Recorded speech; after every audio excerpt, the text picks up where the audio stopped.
Why hello, my brokers and ogresses. So I was watching Shrek the other day. Big plot twist, I know. But really, I keep the Shrek movies on in the background a lot. I'll just play them on my TV and do things. And I'll pick up on all sorts of details, things I may not have noticed the 80th time. And today I've got my little Lord Farquaad beanie here because we are going to be talking about Duloc, the Disneyland parody, Lord Farquaad's domain in the first Shrek movie.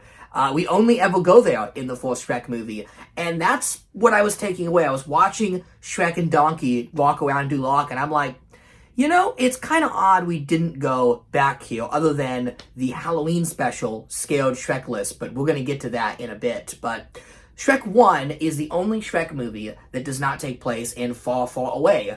Far, Far Away is introduced in Shrek 2, it's the main location of Shrek the Third, and then in Forever After, we're in the alternate version of Far, Far Away. And isn't that just a little funny? It'd be like if in Star Wars, you know, Bespin is introduced in The Empire Strikes Back. What if we just stayed in Bespin for like the next two movies? Like, I can't think of another movie series where the main locale, the focus point of the whole series, is introduced in the sequel. Like, sure, you have Shrek Swamp, and we do pop in and out of there from time to time, but for the most part, the big story beats are in Far, Far Away. And with Dragon introduced as a good guy at the end of the first movie, we can just travel to and fro far, far away in Shrek's swamp, you know, without that terrible commute in between, which kind of makes Shrek's world feel a lot smaller. I think we saw more locations in the Two Puss in Boots movies than all of the Shrek films, but the first Shrek movie, we're introduced to the kingdom of Duloc, which annexes all of the fairy tale land and pushes all of the creatures into Shrek Swamp. Now, if viewers of the channel may remember a video I did a few weeks ago where I looked at the Shrek comic books from Dark Horse Comics, and in that video, I noted that it was interesting that the comics were made before Shrek 2, so they're kind of building a Shrek expanded universe only off of the lore of Shrek 1. So you have Shrek Swamp and Duloc, and the characters interact. And I said that it's kind of like the characters and denizens of Duloc are like Shrek's neighbors. Like, they all live in one big suburbia where the denizens of Duloc can just wander in and out of Shrek's house. And I'm like, that's not true, because we know Duloc is pretty far away from Shrek Swamp. Or is it? Because this got me thinking. Now, I did make a mistake in that video, a huge oversight. This is what you do when you flip the camera on and talk. I don't make scripts for my videos. I just know all of the Shrek stuff. I've got problems, trust me, look behind me. I said that Duloc was one Proclaimo song away from Shrek's Swamp, which isn't actually true. That's referring to the Scottish rock duo, the Proclaimers, one of my favorite bands you should check out. And I really only said that because I just wanted to mention the Proclaimers again in a Shrek video. But the Proclaimers song, I'm on my way, plays when Shrek and Donkey leave Duloc to go to the Dragon's Keep. Not when Shrek and Donkey do go to Duloc. When Shrek and Donkey do arrive there, they're seen briefly walking through a cornfield and into the parking lot. But yeah, like, what the heck is up with Duloc? Where is it? Donkey says he knows where it is, and he takes Shrek there. So I guess Donkey has been there before. All the fairy tale creatures were, because I guess this was their land that they were removed from. Shrek and Donkey depart from his house at night, and it's day when they arrive. So that always kind of painted the picture in my mind that they went on a really far walk, and that Duloc is very far away. But do some reverse engineering there. All those fairy tale creatures arrive at Shrek's house at the same time.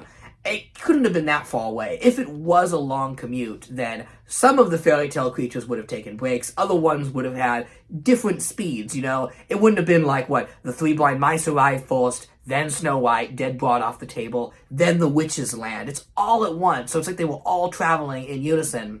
And then, going even before that, we have the scene where the old woman is trying to sell Donkey to the head of the guard, the night guy.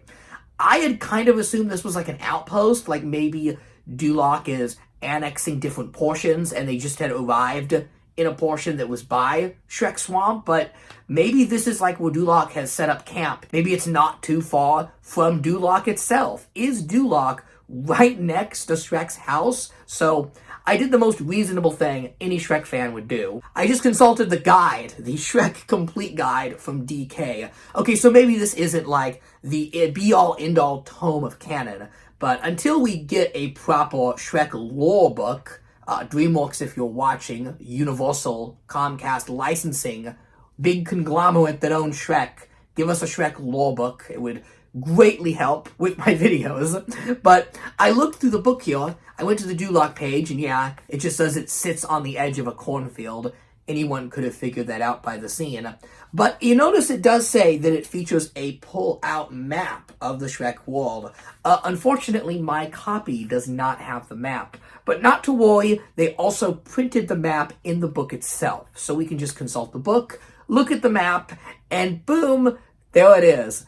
Duloc, directly next to Shrek's house. Now, I should note that in Shrek 2, we do actually see an official world map in the potion factory that shows Duloc being, well, far, far away from far, far away, in sort of a nondescript wooded area, but Shrek's swamp is not present here. However, we can just assume that the fairy godmother would not put Shrek's swamp on this map, as she hates the guy and doesn't see him as a proper denizen of the fairy tale world. She definitely would not have included Shrek's house on that map, so that doesn't help us much. So until we get an official world map, I'm gonna have to go by the one featured in this DK book. Really? Like, seriously? He just is right there, like Farquaad's just right next to Shrek? I feel like that would have come up more. That would have been a bigger deal. And maybe it was, because I was thinking, like, okay, why isn't that talked about in the other Shrek media? And I'm thinking, okay, when do they go back to Duloc? And they do, in Scared Shrekless, the Halloween special. Now, for those that don't remember this special, it was shipped quite a few years after the Christmas special, Shrek the Halls, I believe in 2010. It was one of the last pieces of Shrek media, and in it, Shrek, Donkey, Puss in Boots, Gingy, all the fairy tale friends gather and tell spooky stories trying to outscare each other. And Shrek figures, why not tell the spooky stories in a fittingly scary place? So they all travel back to Duloc, which has now been redone with Halloween decorations. It's all spooky, which is like the first red flag that something fishy is up. And spoilers for a 15-year-old TV special, a knight comes to life at the end and scares Donkey, the last holdout of spooky story time, who is convinced that the knight is possessed by the ghost of Lord Farquaad, which, you know, it isn't too far-fetched if you think about it. He has been haunted by Lord Farquaad once as a ghost, but turns out it's just Fiona and the triplets pulling off a Halloween prank, and Shrek talks about how he loves this holiday. It's honestly a really great special. I always liked it way more than Shrek the Halls, because it isn't as cynical. Shrek is an ogre. Of course he loves Halloween, and he gets into the Halloween spirit. Now, this didn't completely prove to me that Duloc was close to Shrek's house. Heck, Shrek and the fairy tale friends just could have taken Dragon off screen to ride into Duloc. We don't actually see them walking to it. But let's go back to those Halloween decorations I mentioned, how it's done up all spooky. We know now through the end of the special that it wasn't Lord Farquaad's ghost that put up those decorations. The whole thing was an elaborate prank by Shrek. And therein lies our answer. Shrek put those decorations up. He's really into Halloween. He definitely would be the type of guy that would do up his whole house as a haunted house. And why not go the extra mile and do up all of Duloc in his own spooky, ghostly way?